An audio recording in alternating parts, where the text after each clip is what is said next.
Hello दोस्तों, तो कैसे हो दोस्तों। मैं हूं आपका दोस्तों प्यार अपना जीवन सर दोस्तों। तो आज हम लोग चैप्टर नंबर 5 की बात करेंगे। चैप्टर नंबर 4 हो गया था बेटा, प्लीज अच्छे से ध्यान देना, ज्यादा वेटेज का चैप्टर था। पांचवा चैप्टर बेटा बहुत ही नल्ला बहुत चैप्टर है, बहुत ईजी है मेरा बेटा, एकदम ईजी। हाँ, डायग्राम प्लीज ग्राफ देख के जाना बेटा। क्या होता है ना, मैं ग्राफ तो आपको ऑडियो में नहीं समझा सकता बेटा, ठीक है चलो शुरुआत करते हैं बेटा। आपको पता है बेसिक चीज बताता है, तो ठोस को गर्म करोगे द्रव बनेगा, द्रव को गर्म करोगे गैस बनेगा, गैस को ठंडा कर दोगे द्रव बनेगा, द्रव को ठंडा करोगे ठोस बनेगा। चलो ठीक है, चलो देखते हैं। हम लोग बोलते हैं पिघलना। पिघलना मतलब कौन पिघलता है? सीधी सी बात है, जो ठोस है वो पिघलता है, ठीक है, द्रव में पिघलता है। लेकिन कैसे ऑटोमेटिकली पिघलेगा? नहीं, कुछ ना कुछ तो लेगा, तो लेता है बेटा उष्मा। सीधी सी बात है। सुनो बेटा क्या होता है, जब कोई पदार्थ है, ठोस पदार्थ है, उसका रूपांतरण किसमें होता है? द्रव में। लेकिन स्थिर तापमान होता है, तापमान चेंज नहीं होता।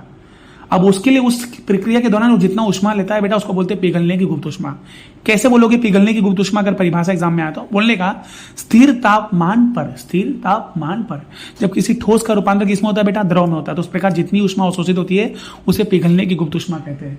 और उसी तरह से सेम मेरा बेटा अगर आएगा वाष्प की गुप्त उष्मा, तो वाष्प की गुप्त उष्मा में आपको यह बोलना है मेरा बेटा कि स्थिर तापमान पर, स्थिर तापमान पर अगर द्रव का रूपांतर किसमें होता है? गैस में होता है, तो उसको बोलते हैं वाष्प की गुप्त उष्मा। मतलब जितना उष्मा ग्रहण किया जाता है उसे बोलते हैं वाष्प की गुप्त उष्मा। समझ में आया?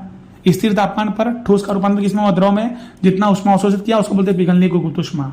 फिर स्थिर तापमान पर जब द्रव का रूपांतरण गैस में हुआ या वाष्प में हुआ, जितना उष्मा अवशोषित किया गया उसको बोलते हैं वाष्प की गुप्त उष्मा। अगर बेटा याद रखना, अगर बोलेगा पिघलने की विशिष्ट गुप्त उष्मा, विशिष्ट वर्ड लग गया ना, तो जो हम लोग शुरुआत करते हैं ना ठोस द्रव लिखते हैं मेरा बेटा, उसके पहले बस एक वर्ड याद करना है। विशिष्ट वर्ड है तो समझ जाना इकाई द्रव्यमान वाले। क्या बोलोगे?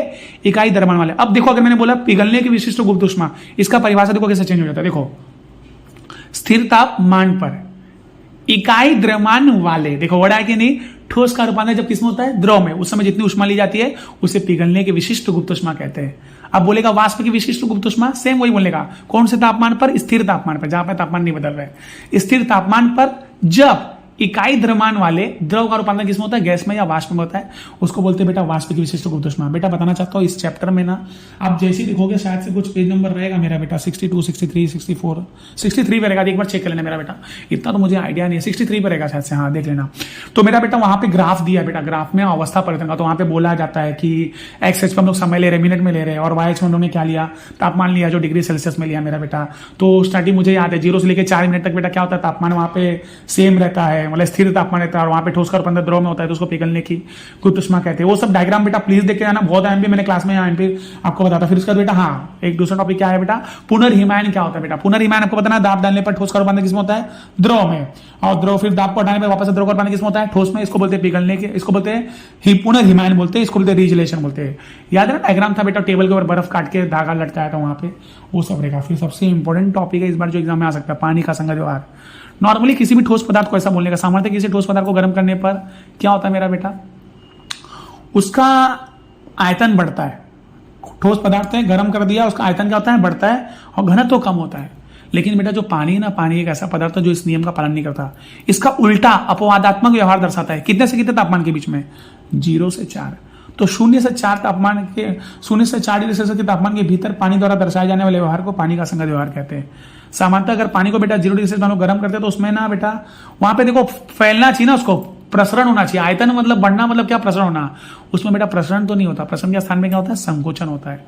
जहां पे उसका घनत्व तो बढ़ता है और बोलते ना आयतन कम होता है और घनत्व तो बढ़ता है मेरा बेटा। लेकिन हाँ, 4 डिग्री सेल्सियस के बाद धीरे धीरे उसका आयतन बढ़ने लगता है, मतलब उसमें प्रसरण की क्रिया होती है। उसका भी बेटा ग्राफ दिया है। उसका होप का उपकरण आपको पता है, आपका प्रैक्टिकल में हुआ रहेगा। 2 पर मतलब थर्मामीटर लेते हैं, T1 T2, वो एक बार डायग्राम देख के जाना मेरा बेटा। होप का उपकरण का डायग्राम आता है, एक्सप्लेन करने नहीं आता है, ग्राफ देख के जाना मेरा बेटा। फिर आपको था बेटा याद है 2 प्रकार की हवा हम लोग मैंने पढ़ाया था, संतृप्त हवा, असंतृप्त हवा।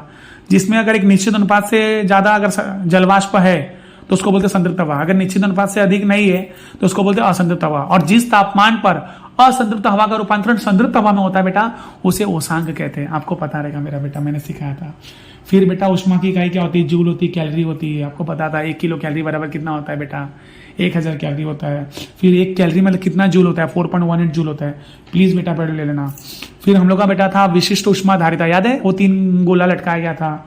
एक किसका था? लोखंड का था। फिर दूसरा शायद से पारा के शीशे का था, एक बार देख लेना। मतलब जो सीधी सी बात है, जो ज्यादा गहराई में गया मेरा बेटा, वो क्या होता है? उसने उष्मा को ज्यादा धारण किया। अगर एग्जाम में क्वेश्चन है कि विशिष्ट उष्मा धारिता किसे कहते हैं मेरा बेटा, तो बोलने का सीधी सी बात है इकाई द्रव्यमान वाले जब पदार्थ का तापमान 1 डिग्री सेल्सियस बढ़ाने के लिए, इकाई द्रव्यमान वाले मैंने बोला ना विशिष्ट वर्ड आया तो इकाई द्रव्यमान वाले बोलने का।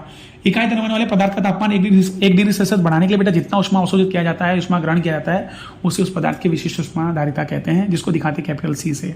नॉर्मली उसका 1 ही रखते पानी के लिए, तो याद रखना। तो जो ज्यादा उष्मा ग्रहण करता है वो ज्यादा गहराई में गया, वो मोम वाला एग्जाम्पल था ना बेटा, वो वाला। और फिर बाद में एक एग्जाम्पल आपको सूत्र था बेटा, उष्मा का लेन देन, उष्मा के विनिमय का सिद्धांत क्या होता है। तो सीधी सी बात है, मैंने सिखाया था आपको, गर्म पदार्थ द्वारा दी गई उष्मा, ठंडे पदार्थ द्वारा ली गई उष्मा, दोनों क्या होती है, बराबर होती है अगर एक दूसरे के संपर्क में। इसको उष्मा का विनिमय का सिद्धांत दिया, उष्मा का लेन देन भी कहते हैं। आप देख लेना बेटा। और हाँ मेरा बच्चा याद रखना, दी गई उष्मा या ली गई उष्मा, उसका बेटा सूत्र होता है m गुणे सी गुणे डेल्टा टी। m माने क्या होता है, द्रव्यमान, सी माने होता है विशिष्ट उष्मा धारिता, और डेल्टा टी मतलब होता है तापमान में परिवर्तन, कैपिटल में रहता है बेटा। तापमान में परिवर्तन मतलब कैसा, पहले 20 डिग्री सेल्सियस था, गर्म किया 100 हो गया, कितना तापमान बढ़ा, आप बोलोगे सर 80 बढ़ा। हाँ बेटा, तो वही हमने जो T2 में से T1 को माइनस किया, वही होता है तापमान में परिवर्तन। पहले था 50, बाद में हो गया 80, कितना बढ़ा, 30, तो ये हो गया डेल्टा टी मेरा बेटा, तापमान में परिवर्तन। फिर इसमें भी बेटा आता है, ऐसा नहीं कि नहीं आता, इसमें बोलता है 1 किलो कैलोरी उष्मा किसे कहते हैं, 1 कैलोरी उष्मा किसे कहते हैं। 1 किलो कैलोरी उष्मा आया तो बोलने का 1 किलोग्राम पानी का तापमान है 1 डिग्री सेल्सियस बढ़ाने के लिए, मतलब 14.5 से 15.5 बढ़ाने के लिए जितना उष्मा लिया था उसे 1 किलो कैलोरी उष्मा कहते हैं। वैसे ही 1 कैलोरी उष्मा किसे कहते हैं, तो जहां किलोग्राम था वहां पे ग्राम बोलने का। 1 ग्राम पानी का तापमान 1 डिग्री सेल्सियस बढ़ाने के लिए, कहां से कहां तक, 14.5 से 15.5 तक बढ़ाने के लिए जितना उष्मा लिया जाता है उसे 1 कैलोरी उष्मा कहते हैं। बेटा प्लीज पढ़ना मेरा बेटा, इसको, इसका डायग्राम प्लीज पढ़ लेना मेरा बेटा, और इसका डायग्राम प्लीज कर लेना बेटा। जल का संघ व्यवहार वेरी एमपी क्वेश्चन। और हाँ, वो चट्टान वाला क्वेश्चन आता है, जलचर वनस्पतियां कैसे जीवित रहती है ठंडे प्रदेश में, याद है ना बेटा। मेन सबका आंसर यही है, फटने वाला पानी की भाई का फटने वाला, चट्टान में दरार, सबका मेन आंसर है जल के संगत व्यवहार के कारण, और वो व्यवहार लिख देने का, परिभाषा लिख देने का, 1 नंबर का आंसर वो होगा बेटा। तो ये चैप्टर हमारा समाप्त होता है। थैंक यू सो मच मेरा बेटा, आप लोग के प्यार मोहब्बत के, लव यू मेरा बेटा, टेक केयर, बाय बाय।